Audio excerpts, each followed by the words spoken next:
When we left off, we were about 700 miles north of Hawaii, finally breaking out of the calm of a high-pressure system.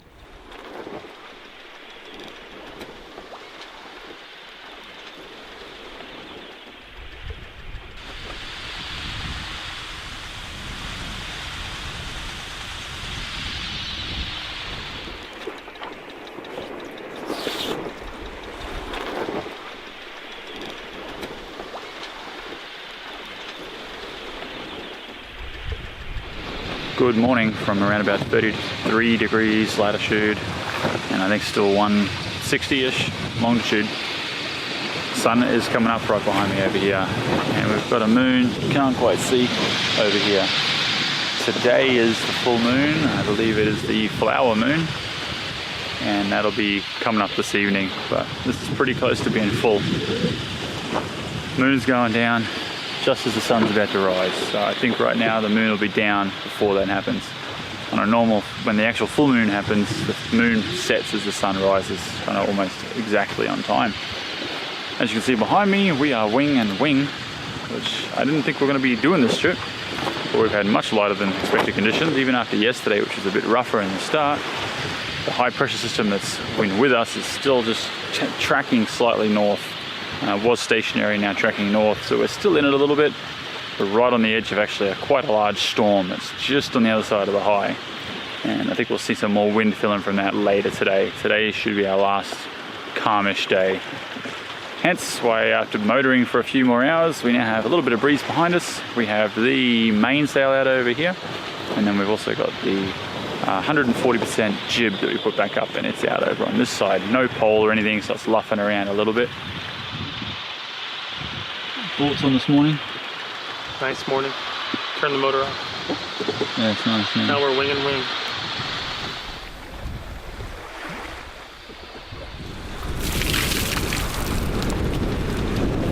Hold on ahead. Trying to wash my hair and keep my body dry for as long as possible because it's some cold water out here now. I don't know what temperature we're in.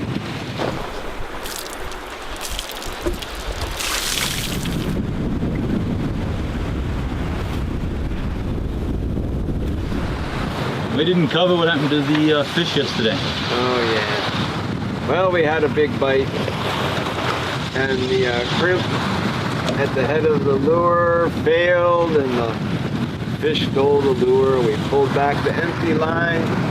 You could see the hard memory fold of the line would have been through the head of the lure, and the crimp was gone, the fish was gone.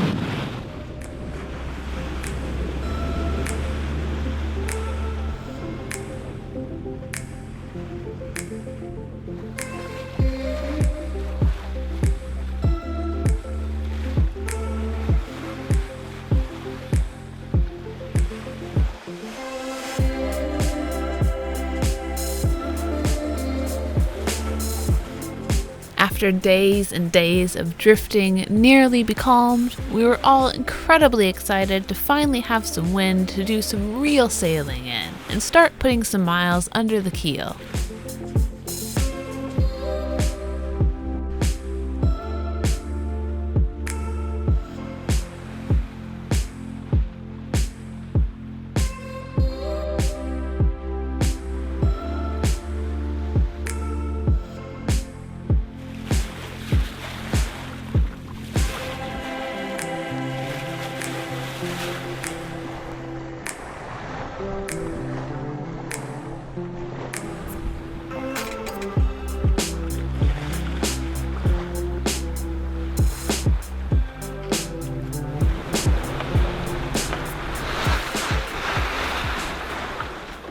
Now that we're getting a bit further north, we've been starting to watch all the storms. We'd already been watching the weather daily anyway, but now we're plotting them on here as well.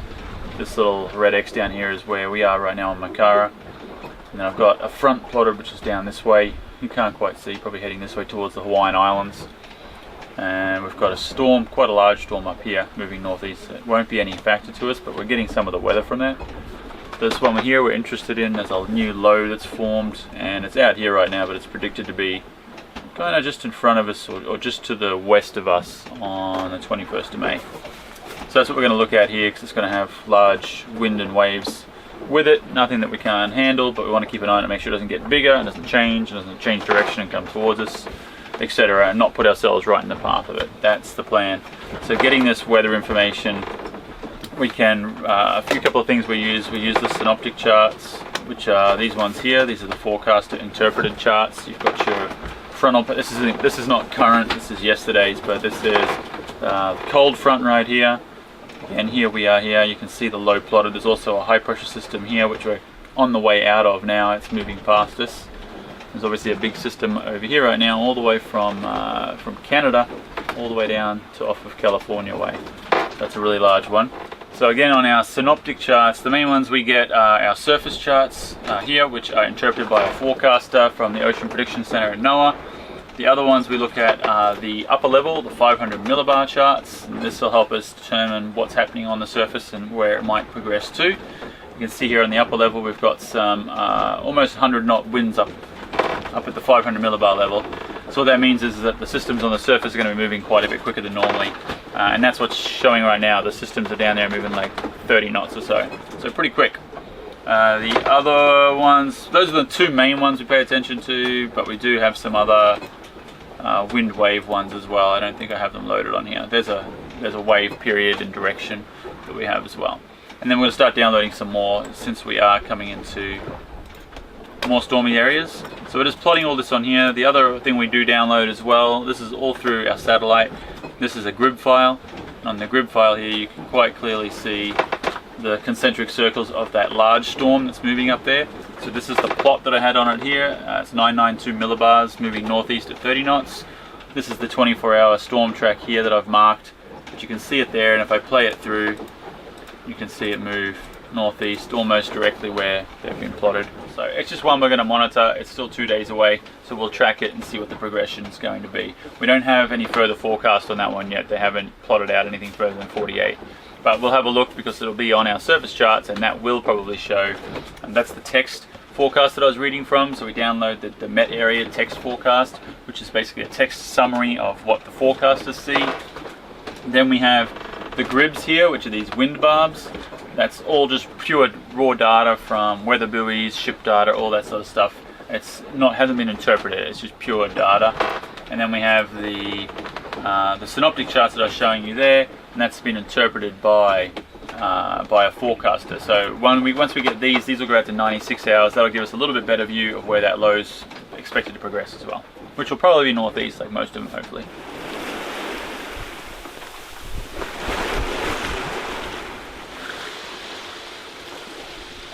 What did you do with everything around you?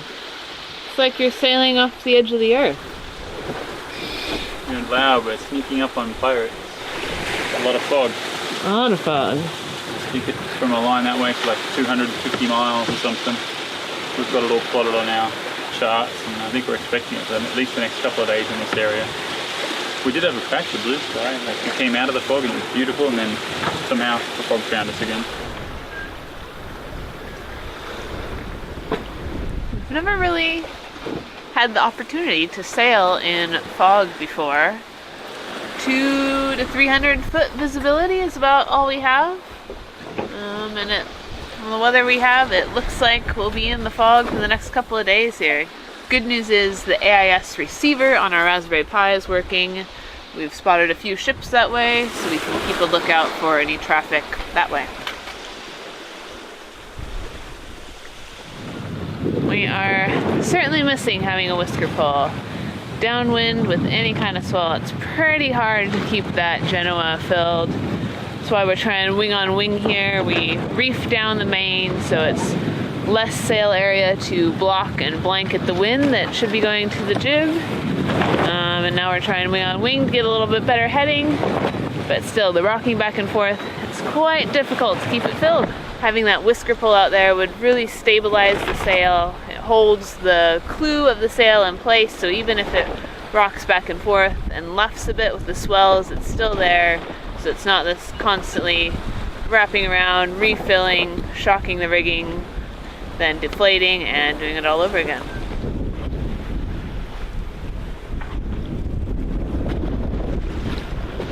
Green and white line here that's running forward from our boom, that is our preventer. those of you who don't know what a preventer is, it's exactly what it sounds like. It's there to prevent the boom from swinging. So when we're sailing downwind, in the situation that the wind crosses over to the other side, that would be an uncontrolled jibe, and the main would basically swing across, be a ton of force behind it, possibly doing damage to the boat, definitely to any people that are in the way. So to prevent the chance of that happening, we have this preventer run, and it runs from the boom forward and down to a little pad eye that's attached to our shrouds, actually. And we're still playing with how we like it set up. Every boat's a bit different. The setup you have, attachment points, and where you can run things. We have it there right now. It's on kind of like a 4-part purchase block and tackle, so we can really cinch it down. But a single line would work as well. We just happen to have this set up here. And with the main all the way out, it definitely helps, especially with the rocking too, because sometimes just that rocking can send the boom swinging and flying back and forth, so that helps stabilize it in the swells as well.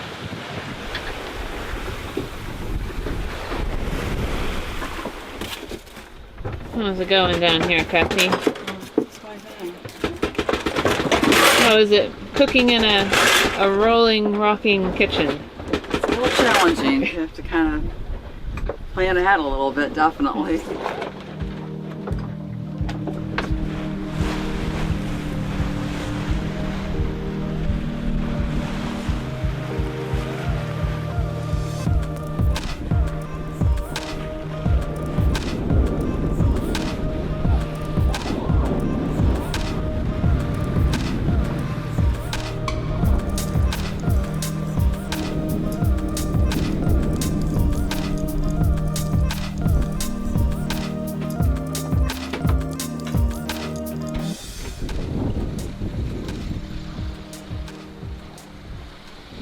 Check this out.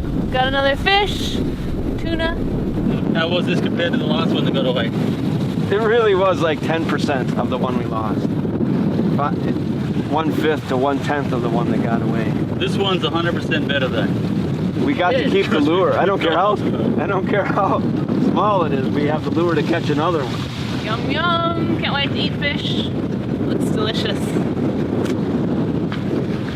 Well, just like that, the sun has come out and there's blue sky above us. We'll see how long that lasts. The fog bank's moved off a little. We're trying something a little different. We left the fish skeleton, I guess, tied on there, and we're gonna let it hang for a while, maybe kind of chum the water, but also more importantly, maybe when the galley frees up, we might do a little fish stock out of him and see if we can make some more yummy stuff. It's coming in. He's like, I'll just land right here and wait for it. Well, it's early morning time. It's probably like 8 or 9 local time, whatever that is. The fog looks like it's just lifted again. We've been going through patches here. When we first came up to deal with the fish here, we're in thick fog again, and now it's lifted. Probably got at least a quarter mile, maybe approaching half a mile visibility here.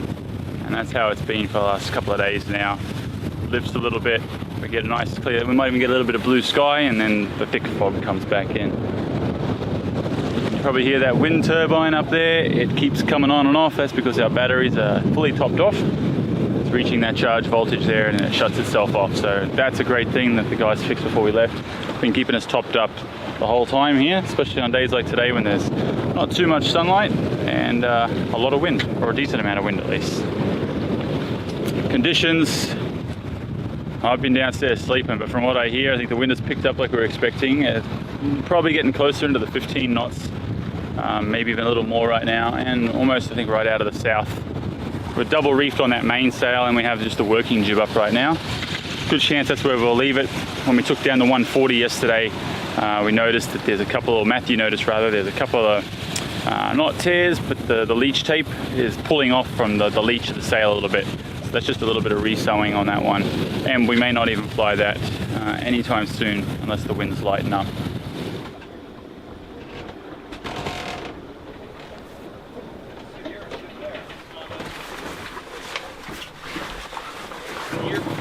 Sail repairs round 2.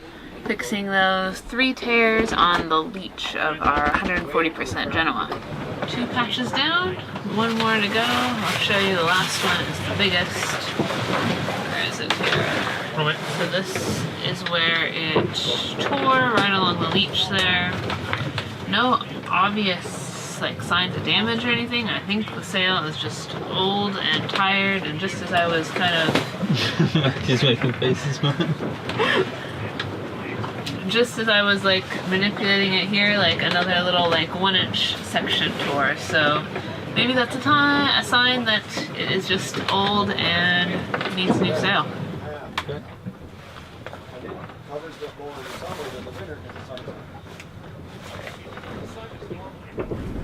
That's all for this time. Thanks so much for watching, and a huge thanks to our patron Adrift crew who support the making of these videos. Please remember to give us a thumbs up, share, and subscribe. Until next time, adios and aloha!